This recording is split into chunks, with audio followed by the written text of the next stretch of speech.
E aí, pessoal, bom dia. A gente vai começar agora essa live.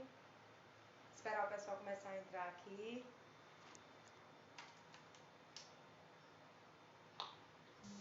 Então, o pessoal já está começando a chegar aí.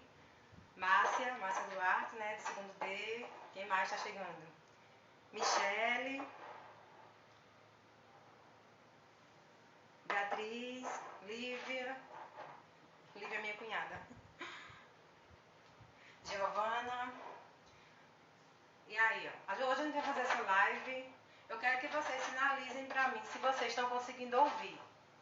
Porque eu sou iniciante em live, viu? Nunca fiz isso. Então eu quero que vocês sinalizem aí se vocês estão conseguindo ouvir pra mim.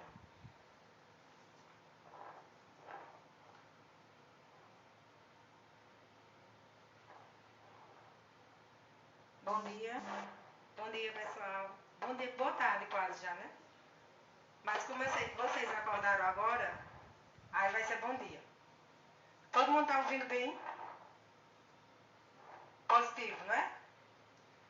Vou dar mais um tempinho, certo? Para o pessoal entrar e a gente começa. Olha, eu sei que a imagem do slide não tá muito boa, não é? Não dá para vocês verificar muita coisa. Eu vou usar mais para que eu possa me guiar mesmo, certo?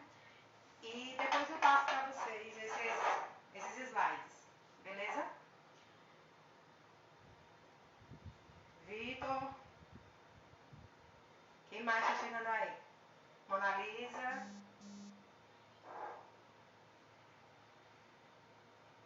Espera mais um pouquinho para a gente começar, quando tiver, o pessoal vai conseguir todo mundo aí entrar. Durante a apresentação, se vocês tiverem alguma dúvida, certo? Aí vocês postam aí a dúvida, que eu vou tentando responder. Eu sei que talvez eu não consiga acompanhar todas as perguntas, mas aí depois eu vou tirando as dúvidas de vocês, tá bom? O áudio tá baixo, alguém falou aí que o áudio tá baixo. Deixa eu ver se eu aumentar aqui, deve ser do celular. Tá melhor agora?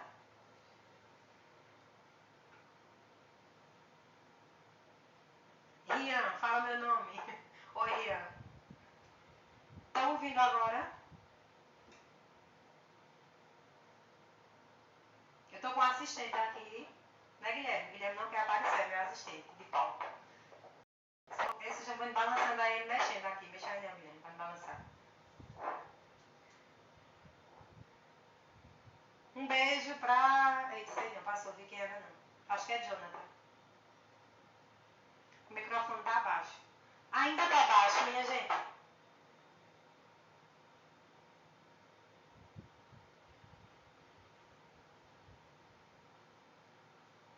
Tá baixo ainda? Oi.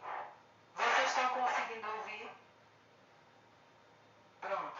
Vou começar, tá certo? Pra gente não atrasar muito. Eu acho que já tem bastante gente aí, não é? Todo mundo já chegou, então vamos começar. Bem, essa aula de hoje a gente vai abordar um pouquinho sobre o reino protista. Vocês devem lembrar, não é, que a gente está estudando, a gente parou aí na questão dos reinos, dos seres vivos. Né? Lá na aula a gente estudou um pouquinho sobre os vírus e vocês tiveram um material que eu postei para vocês sobre as bactérias, certo? Então hoje essa live vai ser sobre o reino protista, né? Dando continuidade ao estudo dos reinos. O que seria o reino protista? Quem pode dizer aí para mim, que eu tenho que me comunicar com vocês, né? Vocês sabem que eu pergunto demais.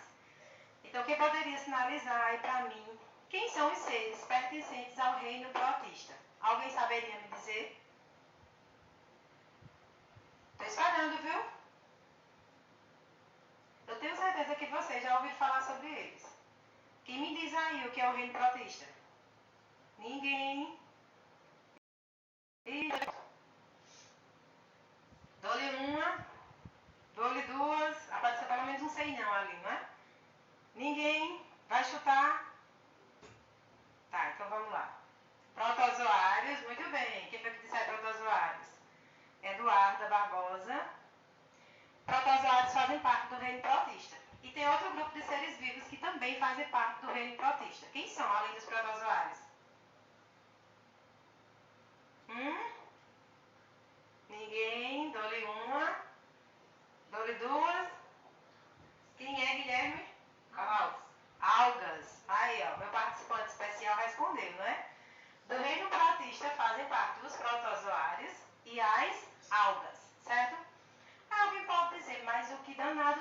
ver um protozoário com uma alga. Né? São organismos, são seres bem diferentes, certo? E uma característica do reino protista é justamente porque ele vai ter seres ali que são bem diversos, não é? São bem diferentes uns dos outros, como os protozoários e as algas. Alguém que eu não vi colocou ali também que são as cianobactérias e as algas. As cianobactérias, elas são comumente organizadas no reino das Monera, né? No reino das bactérias e das arqueias. Mas elas também podem ser consideradas algas, né? Antigamente elas eram classificadas como algas azuis, certo? Hoje elas são realmente classificadas no reino Monera como as cianobactérias, beleza? Então, como eu tinha dito a vocês, o reino, né, protista, ele é um reino muito diversificado porque ele contempla dois grupos de seres vivos bem diferentes, que são as algas e os protozoários. Por que isso acontece? Antigamente, há um tempo atrás, protozoários eram classificados no reino Animalia, né? Lá dentro do filo dos invertebrados, porque ele tem características que são semelhantes aos animais, beleza? E as algas eram classificadas lá dentro do reino vegetal, porque elas também têm algumas características. A principal delas é porque as algas, elas são seres fotossintetizantes, não é? Realizam fotossíntese, e por isso elas eram classificadas lá no reino vegetal. Mas, com o avanço dos estudos, né, percebeu-se que algas e protozoários eram diferentes de animais, no caso protozoários, e as algas eram diferentes dos vegetais. Principalmente porque as algas e os protozoários, eles não formam tecidos. No caso dos protozoários, eles são unicelulares, certo? Se é um organismo unicelular, ele não vai ter tecido, né? Só tem uma célula. Então, todos os outros animais são multicelulares e formam tecidos, com exceção, a gente vai chamar mais na frente, das esponjas, né? Das esponjas do mar. Mas os demais, eles formam tecidos e são multicelulares. Então, por conta disso, tirou-se, né, os protozoários do reino Animalia. E no caso das algas, a mesma coisa também. Algas também não formam tecidos, certo? Algas são seres unicelulares, tem algumas multicelulares, mas elas não têm uma organização de tecidos. Por isso, elas também foram retiradas do grupo dos vegetais.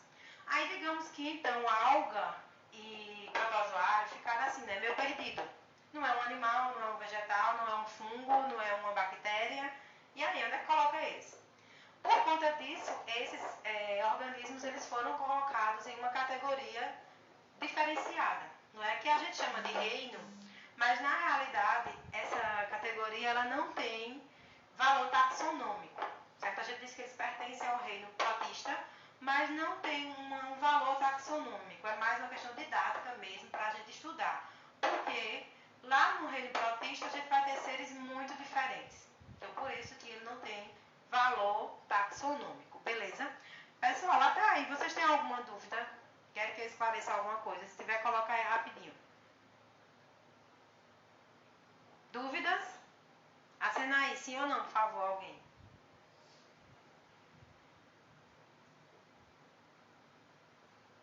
Não, né? Acho que não. Ninguém colocou nenhuma dúvida, então vamos continuar. Então, como eu havia falado, lá no reino protista, a gente vai ter os seres, os protozoários e as algas, certo?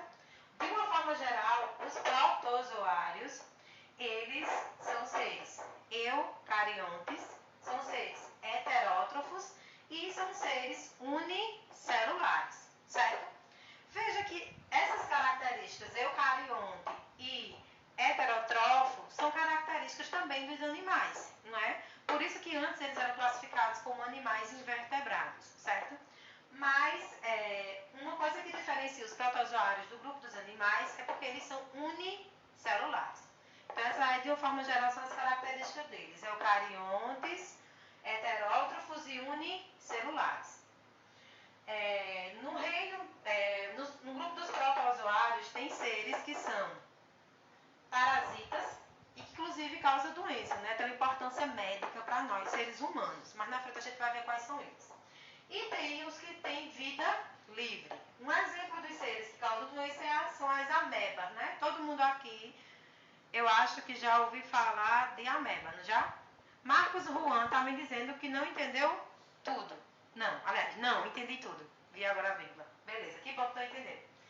Então, a ameba é um exemplo de protozoário que causa doença. Né? Todo mundo gostava de falar de ameba. E tem gente que, inclusive, pensa que a ameba se classifica como verme. A ameba é um protozoário, certo? A gente vai ver mais na frente qual é a doença que ela causa. E no caso das algas, né? As algas, elas são também eucariontes. Elas são autótrofas, não é? Autótrofas fotossintetizantes, oxígenas, porque elas utilizam o oxigênio no processo de fotossíntese.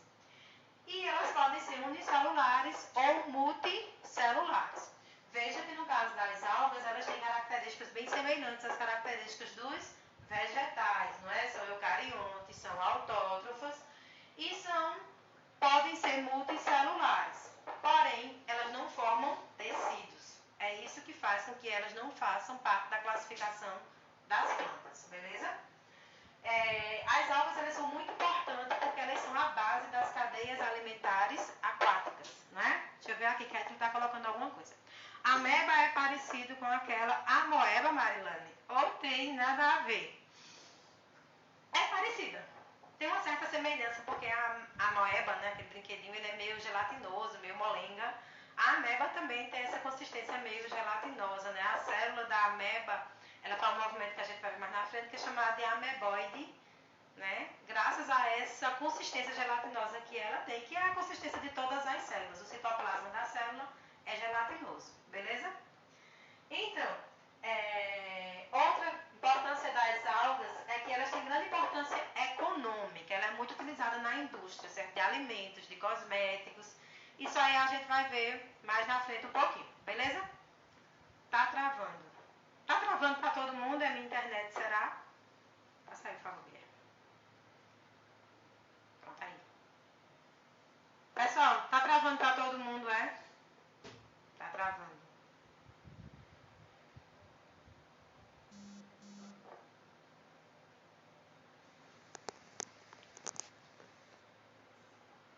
Tá, melhorou? Tá travando ainda?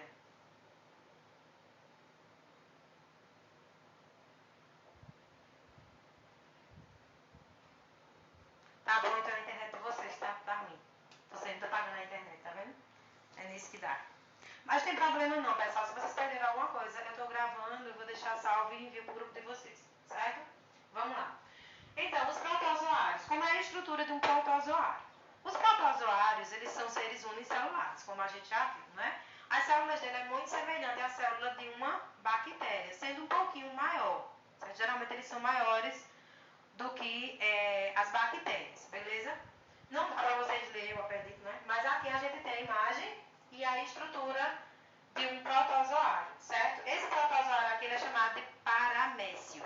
É o protozoário mais conhecido que a gente tem, é o famosinho dos protozoários, é o mais estudado. Ele é um protozoário aquático, né, de vida livre. Então, são seres unicelulares, eucariontes e heterótrofos, certo? Podem apresentar organelas citoplasmáticas, né? A gente já observa aí que é uma diferença das bactérias, porque as bactérias, como vocês viram, elas não têm organelas citoplasmáticas, só os ribossomos, não é isso? Mas os protozoários, eles podem apresentar organelas citoplasmáticas, modificadas ou especializadas. São encontrados em ambientes de água doce, de água salgada, não é? E podem encontrar associados a outros seres vivos, ou seja, eles podem estar infectando outros seres vivos e vivendo dentro desses outros seres vivos. Deixa eu ver a pergunta aqui. Professora, não dá para ver a tela toda. Realmente não dá, não. Mas não dá também porque não dá para vocês ler, certo? Deixa eu só virar aqui. Dá para ver, mas eu acho que não dá para vocês ler, tá? Acho que melhorou agora. Então, esses seres que vivem, parasitam, né, outros seres, eles podem ser mutualistas, comensais ou parasitas. São as relações que eles desenvolvem com esses outros seres, né? Quando a gente diz que os parasitas são mutualistas, é porque eles vivem ali associado com o organismo, mas não causam mal a esse organismo. No caso dos protozoários, o que é bem importante para a gente é quando eles são parasitas. Porque quando eles são parasitas, eles causam doença, certo? realmente, como eu já falei, dizendo aí que as letras estão invertidas, não dá para ler, não dá mesmo, certo? O que vai ser importante para vocês é uma outra imagem, mas os slides eu mando para vocês depois, beleza? O que é que tem na estrutura, não é, de um protozoário? Então, não sei se dá para ver a imagem aqui, mas a imagem dá para ver, né? É uma célula. É a célula do protozoário. Aqui na parte externa, no caso do paramécio, ele vai apresentar cílios, certo? Você vai ter cílios aí. Cílios são semelhantes àqueles cílios que algumas bactérias têm, não é? Esses cílios, eles têm uma importância que é na questão do movimento desse protozoário, para que ele possa se movimentar. É como se fosse um espelhinho, beleza?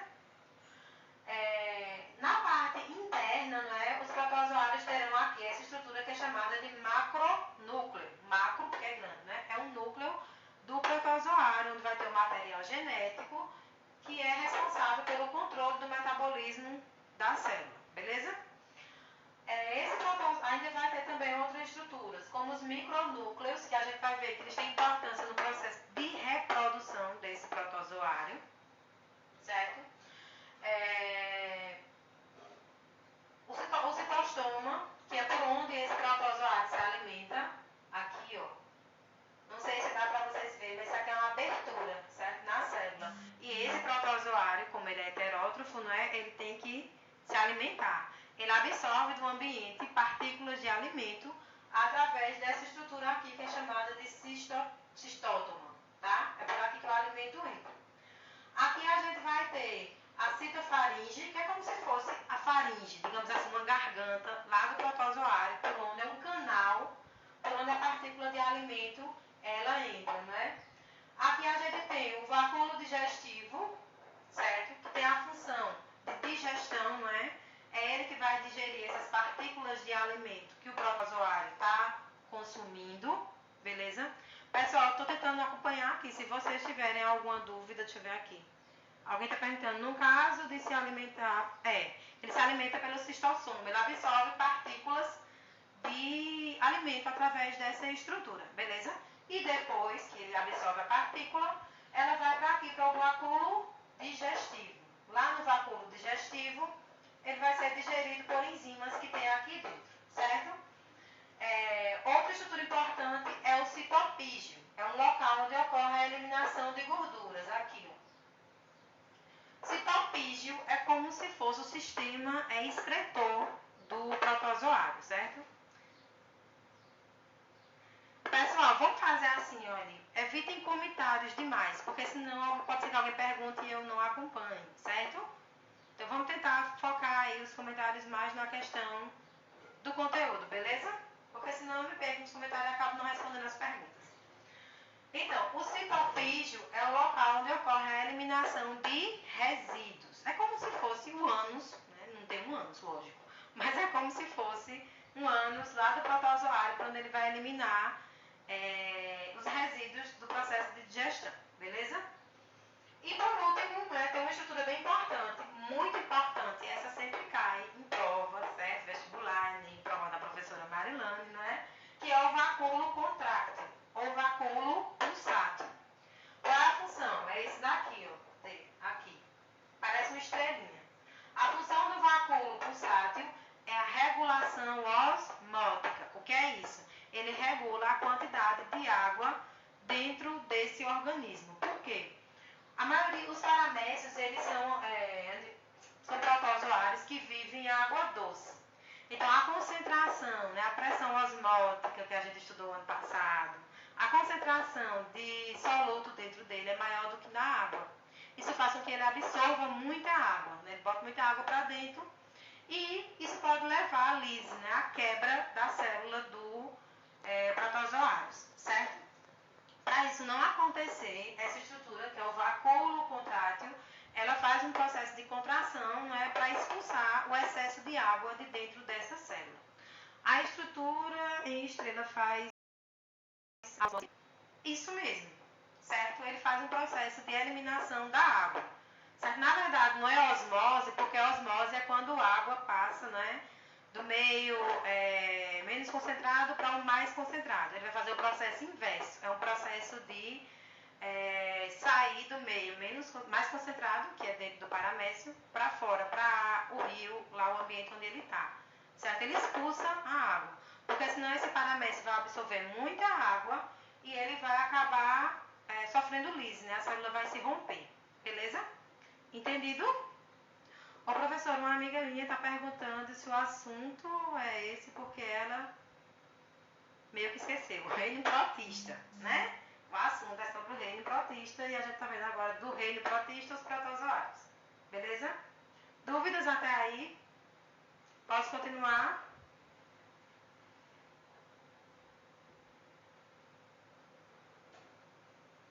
Posso, né? Aqui agora. No outro, no 2. Então, como é que os protozoários se locomovem? Uma coisa importante sobre os protozoários é que eles conseguem se locomover dentro do ambiente onde eles vivem, certo? Como é que eles fazem esse movimento? Então, existem 3 formas, né, desses protozoários se movimentarem. Aqui, essa primeira aqui é através de flagelo. Então, alguns protozoários, eles são flagelados. Certo? Esse flagelo aqui, não sei se dá pra ver aí, mas tem aqui um flagelo, né? Uma estrutura que ajuda esse protozoário a se locomover, beleza? Esse exemplo aqui é o Trypanosoma cruzi. Já ouviram falar da doença de Chagas, não já? Ela é causada por esse protozoário aqui, que é o Trypanosoma cruzi, certo? E ele se movimenta, né, dentro do organismo, justamente movimentando essa caudinha que ele tem, que é o flagelo, certo? Então, existem alguns protozoários que são flagelados. Foi a pergunta da minha... Aí a professora não viu. Qual é a pergunta? Acho que é a Aleph, né? Qual é a pergunta, Aleph?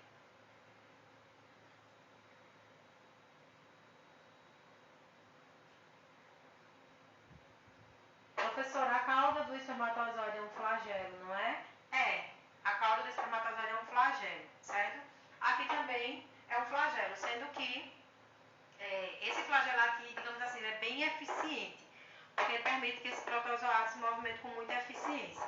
Beleza? Então, outra forma também de ajudar na movimentação dos protozoários é através dos cílios. Os cílios, a gente viu lá no comecinho, eu estava mostrando o paramécio, né? São aqueles pelinhos que são bem menores, né? O tamanho deles é menor do que o flagelo, certo? E nesse caso aqui, esses cílios, eles ajudam a movimentar partículas de alimento para dentro da célula. Então, veja que esse protozoário aqui é um protozoário de água doce, né? Chamado de Vorticella sp. Vorticella sp, pode sentar. Vorticella sp é uma espécie de protozoário que vive em água doce. E ele retira da água doce partículas de alimento. Como é que essas partículas, como é que ela entra dentro da célula? Ele é meio como se esses cílios batessem nessas partículas de alimento para esse protozoário poder ingerir, certo? Então, os cílios estão bem relacionados com a questão da alimentação do protozoário. E outros exemplos, né, como a gente tem aqui, isso aqui é a ameba, viu? Tá vendo essa coisa meio molecona assim, toda cheia de mãos? É a ameba. A ameba é um protozoário que faz um movimento chamado de ameboide, né? Ela se movimenta através da formação de pseudópodes. Quem lembra o que é pseudópodes? E aí, vou esperar alguém ver se lembra, enquanto eu tomo água aqui. Alguém lembra o que é pseudópodes? Ninguém? Pseudópodes. Eita, perderam outro ponto, tá vendo? Estou com amnésia hoje, é? Você assistiu em casa, né? Ninguém lembra? Não faço ideia. Lembro não. Não, ninguém. Dou-lhe uma. Dou-lhe duas. Pseudópodes. Pseudópodes são falsos pés. gente estudou isso no ano passado, né? Pseudo é falso e podes, pés. Então, protozoários como a ameba, eles fazem esse movimento assim, ó, de estender a membrana, né, da célula, ó. Dá pra ver aqui o movimento, ele estende a membrana junto com o citoplasma e aí eles conseguem se movimentar por esse processo. É como se fosse a formação de um falso pé, certo? Esses são os três tipos de movimento: por flagelos, por cílios e por pseudópodes. Os pseudópodes estão associados principalmente à ameba. Ok? Dúvidas? Passa aí. Passa aí, por favor.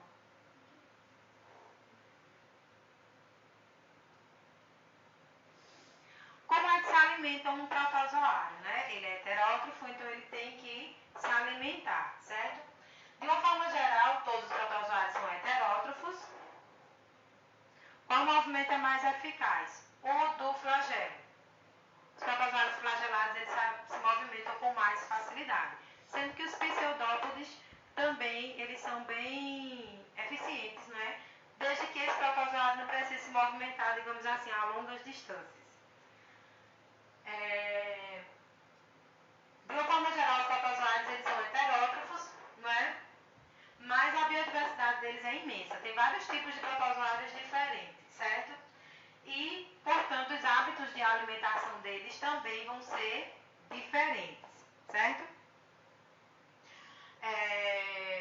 Algumas espécies, por exemplo, são parasitas, né? São predadores, se alimentam de outros organismos, certo? Comendo, por exemplo, bactérias, algas, e também elas podem se alimentar de outros protozoários.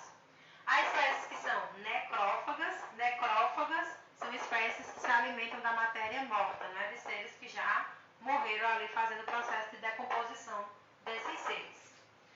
E outras espécies são parasitas, né, que são aquelas que causam doenças. E há ainda as espécies que vivem associadas de forma harmônica sem causar danos àquele organismo, beleza? Então, um exemplo aqui de como esses protozoários se alimentam é através da digestão intracelular. A gente tem aqui um exemplo, né, de uma ameba, que é aquele protozoário que causa doença, né, causa amebíase. Como é que ele se alimenta? Então, ele vai estar lá, geralmente nos seres humanos, né, ele fica lá no intestino delgado, certo? Fazendo o quê? Pegando as partículas de nutrientes que a gente comeu para ele poder se alimentar. Para isso, ele vai formar isso aqui, ó, pseudópodes. Então, os pseudópodes tanto servem para eles se movimentarem, se locomoverem, como serve também para eles capturarem seu alimento, não é? Partícula de alimento. Essa parte eu não estou entendendo. Qual parte, Aline?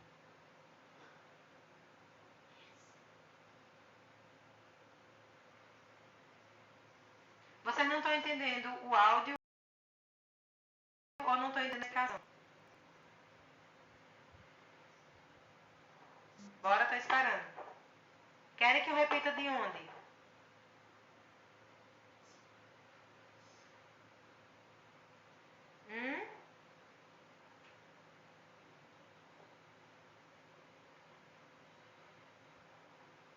Não. Midiene perguntou se pode considerar invaginação. Não, invaginação é quando ela dobra, né? Um movimento para dentro. Pseudópodes é para fora, certo? É como se ela estivesse agarrando a partícula de alimento. Eu vou fazer o seguinte, eu vou explicar isso aqui de novo, certo? Que eu acho que o pessoal não entenderam muito bem isso aqui não. Beleza? Esse aqui, não é? Da alimentação.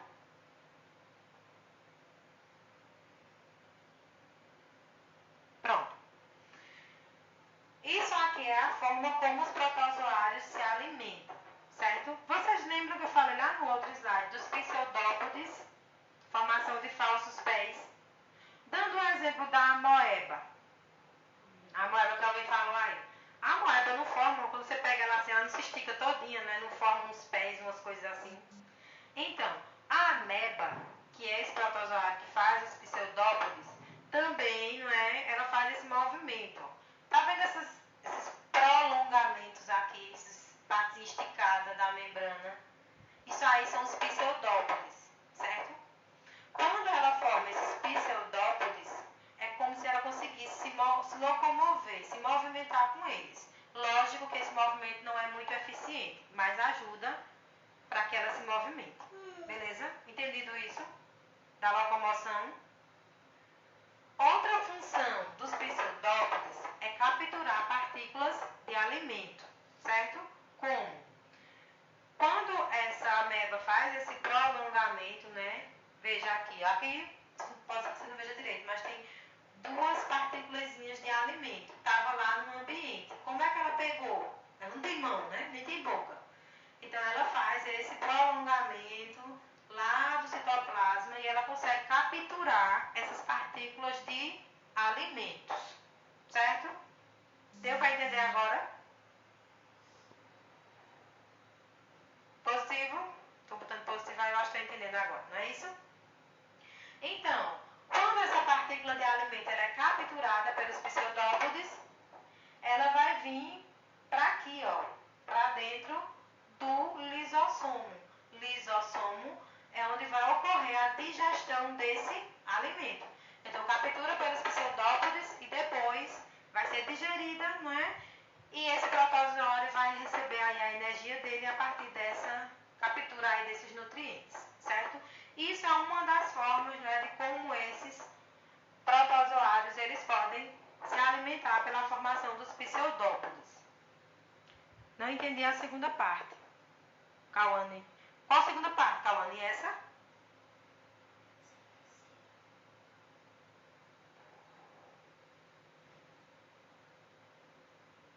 Cauane, responda aí. Qual foi a parte que não entendeu?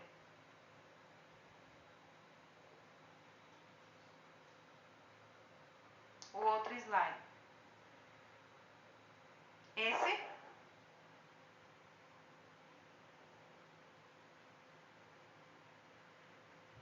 Esse aqui é aquele dos movimentos, certo? Os movimentos que os protozoários fazem, que pode ser pelo movimento do flagelo, não é? Pelo batimento ciliar, o movimento dos cílios,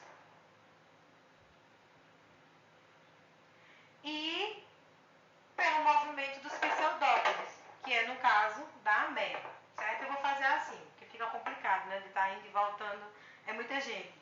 Eu vou dar continuidade, aí vocês anotam aí, se tiver alguma dúvida que eu não consegui responder, vocês anotam e mandam pra mim, certo? Que eu explico a vocês depois, pelo WhatsApp.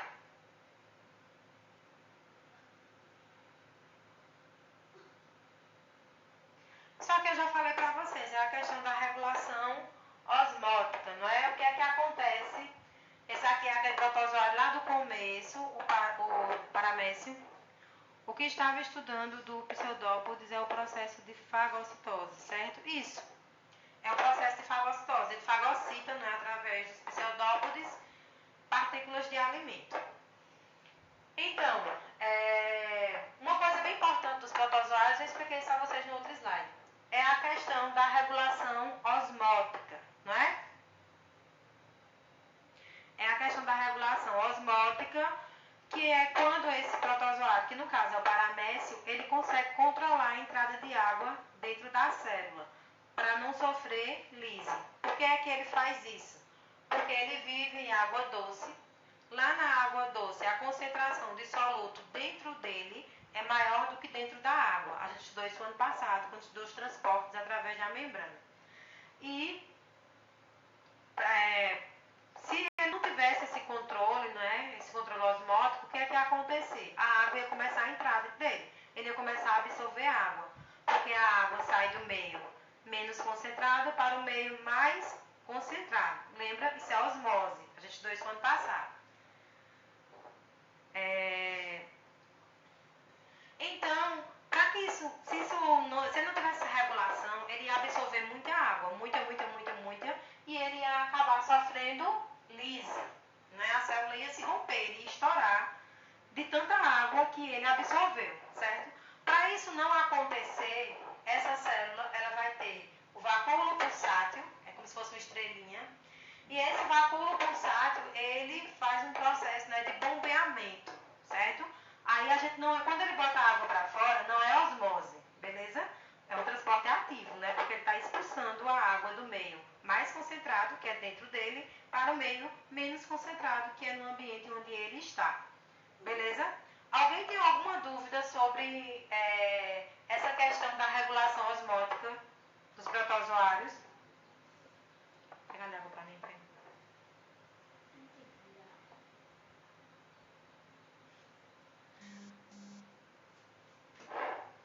Bora? Alguma dúvida? Não, posso passar, né?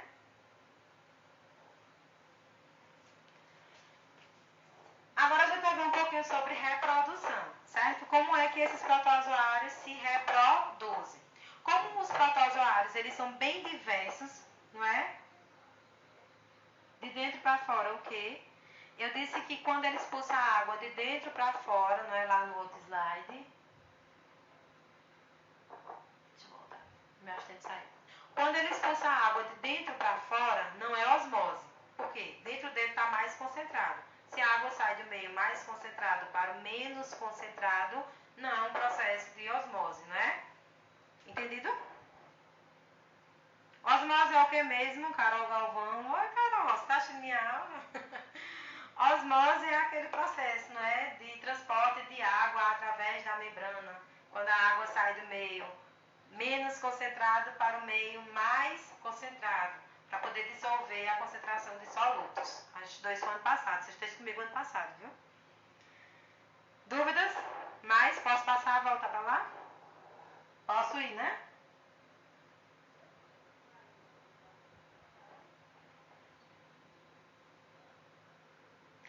Carol, Luna. Luna sabe que está vagando a aula dele, Carol? Então, como é que os protozoários, eles vão se reproduzir? Existem, como os protozoários são muito diversos, né, existem diferentes formas de reprodução. A primeira delas que a gente vai ver é por conjugação. Quem assistiu direitinho a aula sobre Monera, né, sobre bactérias, viu direitinho o que é conjugação, não viu? Quem lembra o que é conjugação? Quem assistiu lá na aula de Monera?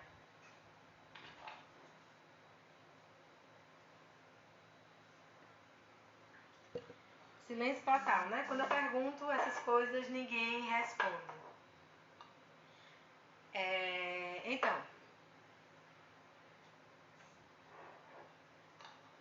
conjugação é um processo de reprodução que é muito comum nas bactérias, certo? Como é que acontece?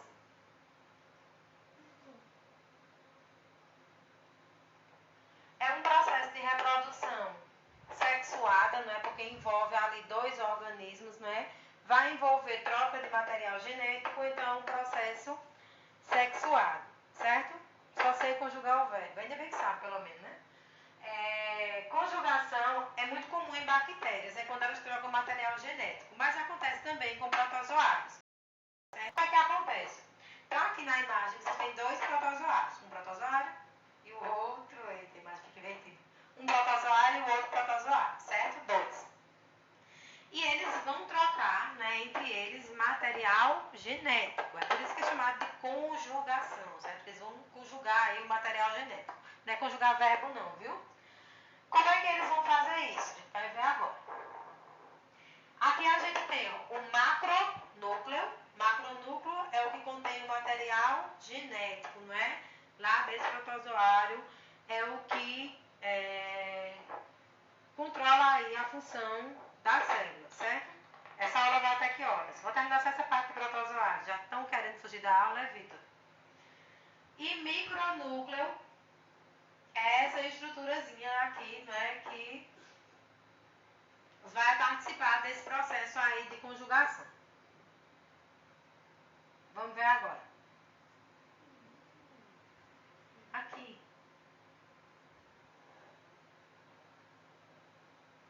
Aí, ó.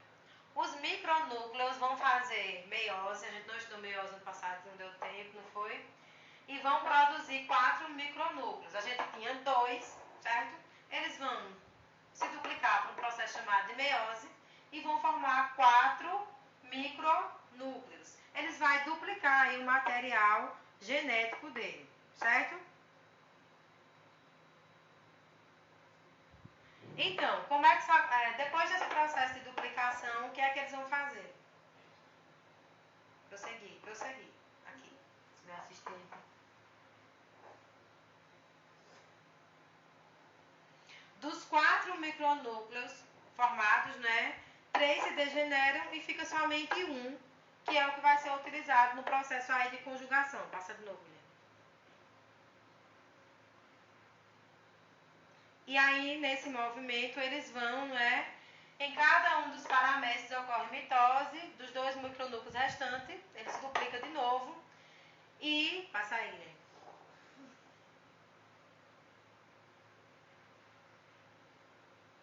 Pronto, aqui, ó. Eles formam aqui uma ponte, não é? Uma ponte citoplasmática, um cola no outro, e eles trocam esses micronúcleos. Não sei se dá pra ver aí, mas esse aqui tinha 2 micronúcleos vermelhos e esse tinha 2 azuis. Esse passou um vermelho para esse e esse passou um azul para esse. É uma troca de material genético, certo? Deixa eu ver o que estão dizendo aqui. Mulher, a gente viu meiose assim, bem pouquinho, não foi?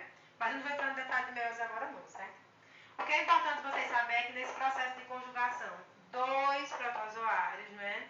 Eles vão se emparelhar e vai formar essa pontezinha citoplasmática e eles vão trocar material genético, certo? Entre eles.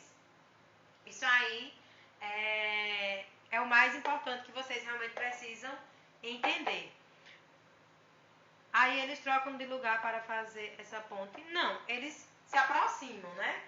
Um se aproxima do outro e o citoplasma de um se liga ao citoplasma do outro. E aí, através desse canalzinho, é trocado esse material genético. Esse material genético é justamente os micronúcleos, certo? O macronúcleo é o grandão, que comanda a célula. E o micronúcleo é o pequenininho, que contém esse material genético que é passado de um para o outro. Professora, não entendi muito bem. É conjugação, o quê? Conjugação é um processo de reprodução, Aline, certo?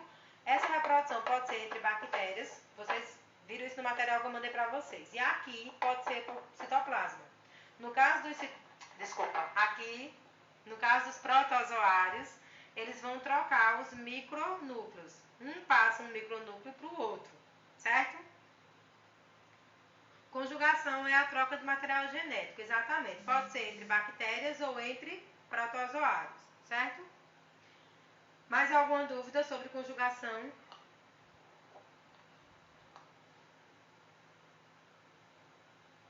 Mais alguma dúvida? Não? Posso continuar? Sinaliza aí para mim. Posso, né? Então, por que a conjugação é importante? Você pode dizer, por que é um processo de reprodução se não nasce ninguém? Nasceu alguém aí? Tem a formação de um novo indivíduo? Não tem formação de novos indivíduos.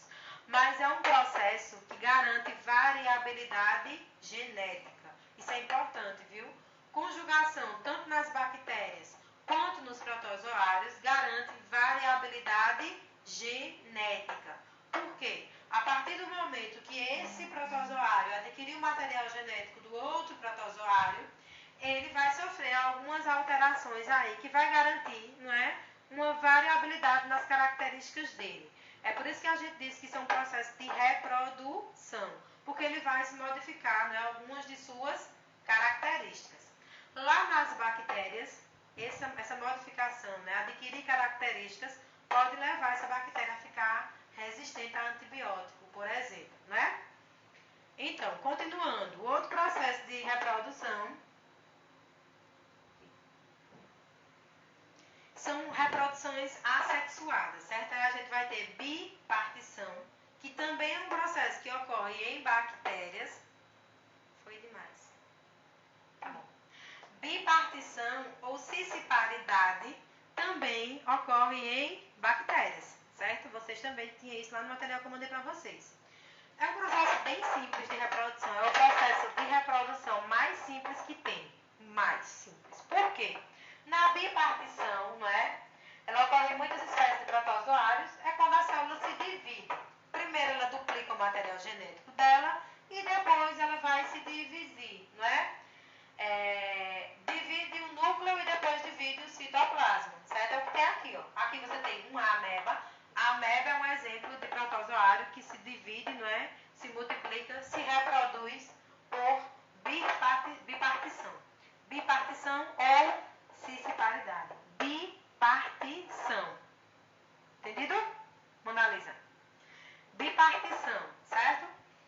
ó, você tem uma ameba, né?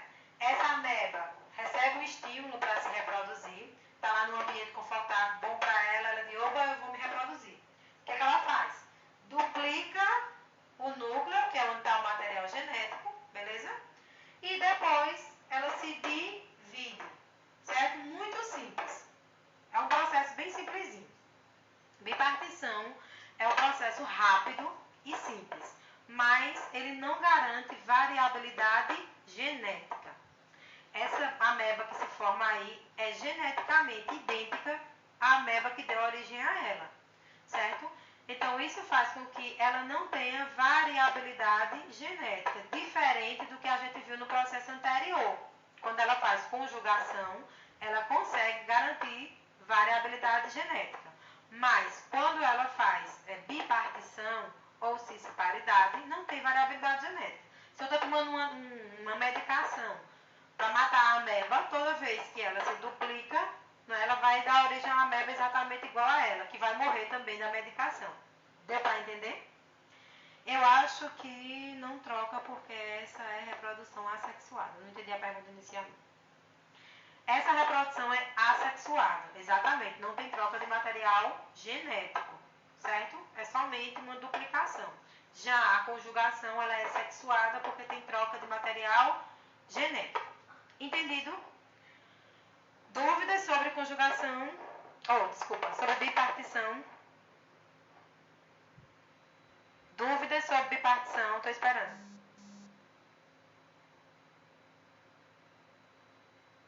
Exatamente, Midiela, ela não vai ter resistência porque não tem variabilidade genética, não é? Dúvidas? Posso continuar? Dê um ok aí pra mim. Aqui. Esquizogonia, embaixo. Então, o outro processo é chamado de esquizogonia. Eita, que nome difícil da bexiga. Tá difícil? Tava demorando? Não, não muito difícil. Esquizogonia. Se vocês quiserem anotar aí, anota aí, tá? Esquizogonia é um processo de reprodução também assexuada, não tem troca de material genético, que ocorre com protozoários, certo? Um exemplo de esquizogonia é com o Plasmodium sp. Plasmodium sp é um protozoário que causa uma doença que vocês devem conhecer, chamada malária, certo? Malária é causada por um protozoário também. Esse processo de esquizogonia, né, ele ocorre durante o ciclo de vida de alguns protozoários e ele ocorre quando o núcleo ele realiza várias mitoses. Ele é um pouco semelhante, esquizogonia, isso mesmo, Lívia. Ele é um pouco semelhante com a bipartição, certo? Só que ele é um processo, digamos assim, mais rápido do que a bipartição. Esquizogonia, Ainoa.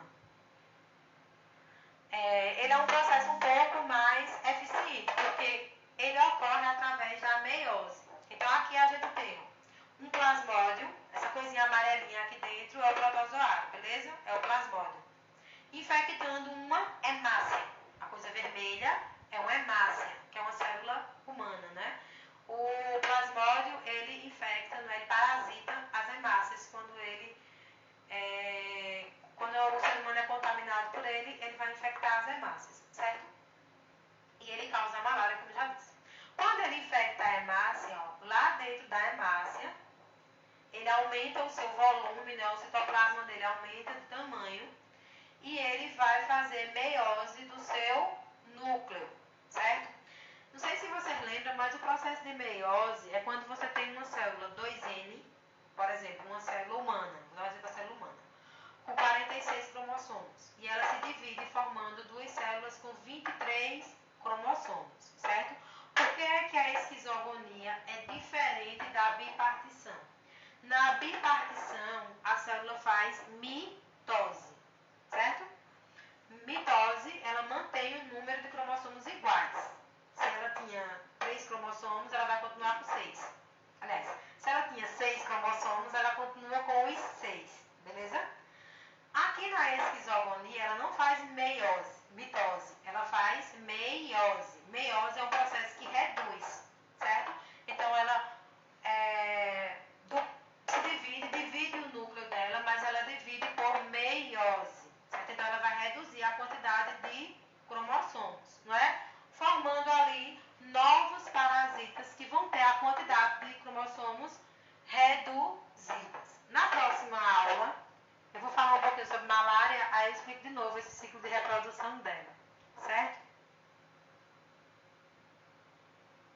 entre no assunto de meiose. Aí não dá, Tiago. Meiose é muita coisa. Se eu for explicar meiose, vocês vão misturar tudo. Certo? Dúvidas aqui? Tem dúvida, Guilherme? Dúvida, pessoal?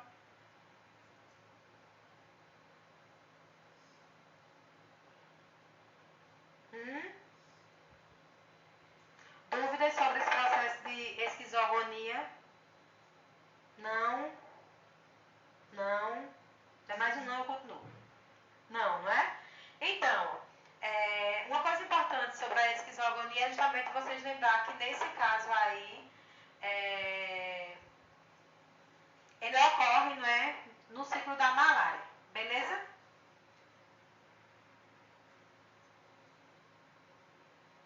Aqui é sobre as protooses. Vocês já querem almoçar? Eu continuo, o que é que vocês acham? Vou esperar vocês dizerem aí. É meio-dia, eu não tô com fome ainda não, mas se vocês quiserem parar, a gente para.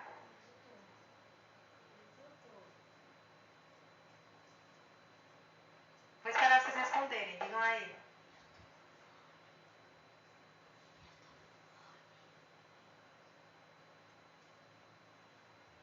Tiago só pensa em comer, meu Deus. Continue. Eu prefiro continuar, porque, ó, a participação especial aqui de Guilherme.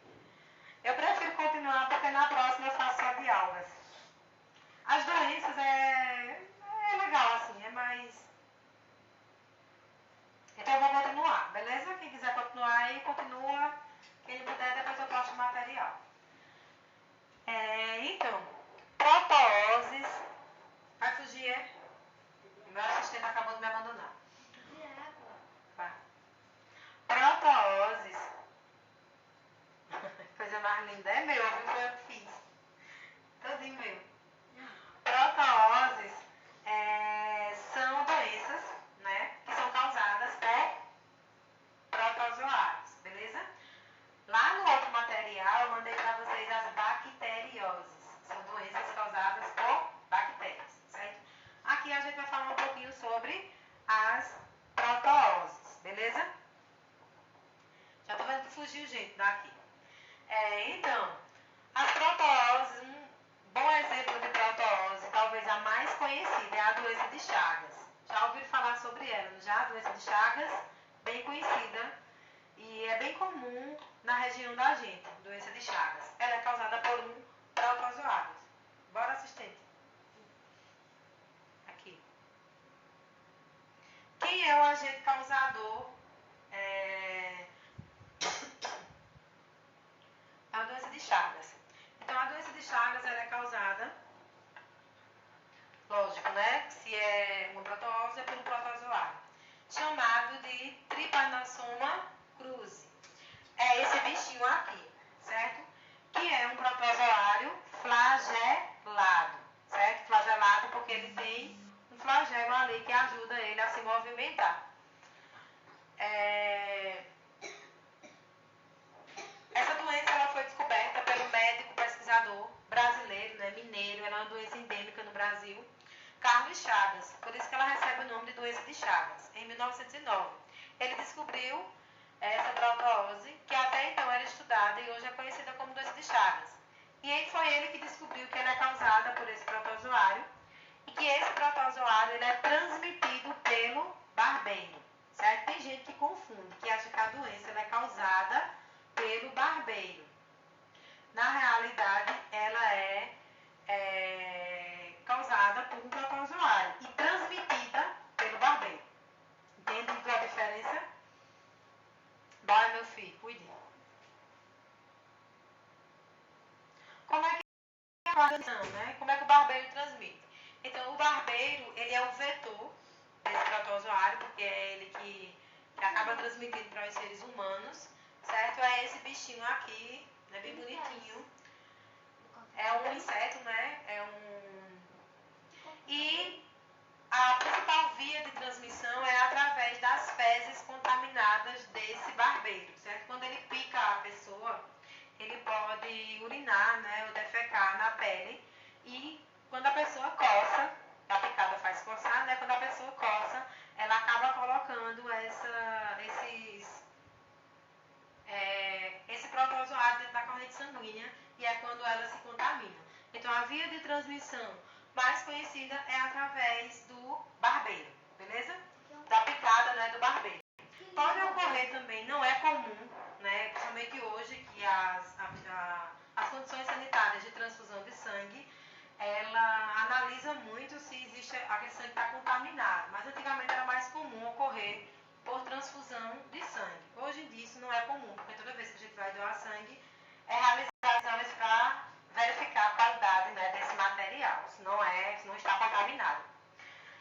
E tem a transmissão vertical, que é quando a mãe ela passa para o filho durante a gravidez, certo? Como eu já havia falado, a forma mais comum realmente é através da picada do barbeiro.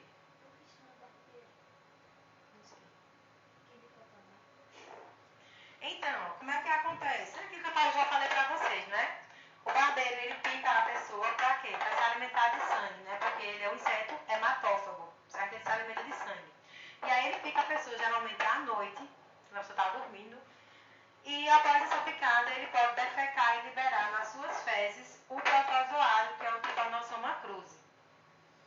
Quer dizer que é através da ferida do contato com a pele. Sim, mas isso só vai acontecer quando ele picar, certo? Uma coisa que é importante vocês entenderem é que ele não transmite através da saliva. O protozoário não está presente na saliva dele, não é quando ele pica. É quando ele defeca e essas fezes estão contaminadas com o protozoário, certo?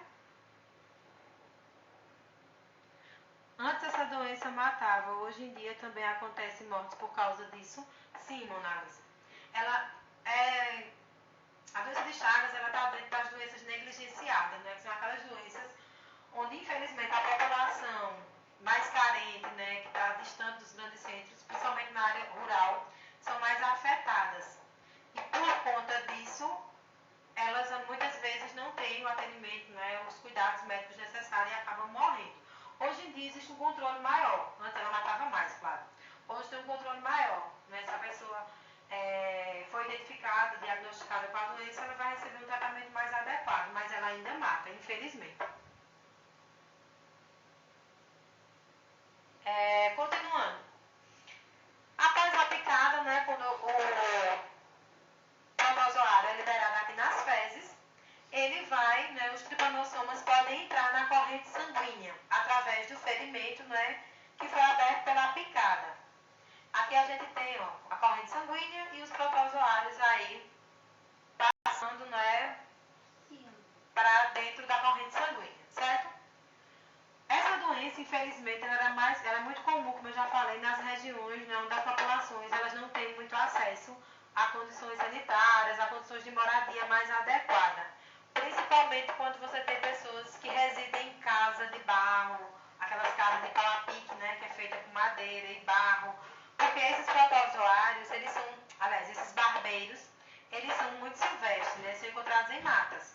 Só que às vezes com o desmatamento, né, o aquecimento, eles acabam saindo da mata e indo para as residências. E isso acaba fazendo com que as pessoas nas residências sejam infectadas, certo? Então, não é todos os barbeiros que têm a doença, não. O barbeiro só vai transmitir se ele estiver contaminado com o protozoário. E uma coisa que é importante, certo? O barbeiro ele não adoece.